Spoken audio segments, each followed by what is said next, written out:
Right, Cal, penalty shootout hero. Been in many of them before? Yeah, I've been in a fair few now. To be fair, I'd say I'm quite experienced in it. Obviously, playing quite a few games in this competition before as well. I've had a few in cup games as well, and yeah, it's sort of the more practice you get, kind of the better you get. So, kind of getting a reputation for it now. Reputation for a penalty saver. In front of just under 2,000 today. Was the pressure right on? I think it's always better when you're playing at home and you're not getting booed when your penalty is taken. But I think the lads who stepped up did brilliantly. A lot of them were young lads who have come in, and I think to step up in front of your home fans especially and put your penalties away like they did, big credit to them. As a keeper, do you, as it's kind of getting towards the end of a game, are you thinking, please just go to penalties because I love them, or not? I think it depends. I think it depends how the game's going. I think tonight I did, because they were, to be fair to them, they were very good. I mean, they were good all game and they created a lot of chances. But I think equally we were really good at nullifying them. We had quite a few chances ourselves, so that's credit to. Obviously, it's a makeshift team because you've got pros thrown in. So you had Key obviously playing up top alongside Reece, who's really young. So it's good when sort of the game plan comes together. And obviously we've had a few games in this competition that's not quite clicked yet.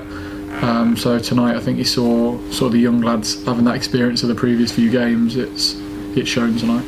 Just on the penalties, so you obviously do kind of, you get notes beforehand, you get practice beforehand, so you kind of have a bit of info, I imagine. You hear keepers talk about that all the time. Is there anything when you're stood on the line where you just have a little bit of instinct, you think, oh, he might not be going the way that we think he normally does?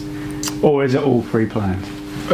It depends. Tonight we had no notes because they've obviously been such a young side. Their games don't really get filmed as much, and they don't have that sort of background that senior teams do. But yeah, the one we did have research on today went the other way. So it's just going on your sort of judgment. And again, it's like the more you do it, the more you can read people's body language, run-ups, and sort of go off that. And the rest is sort of up to you.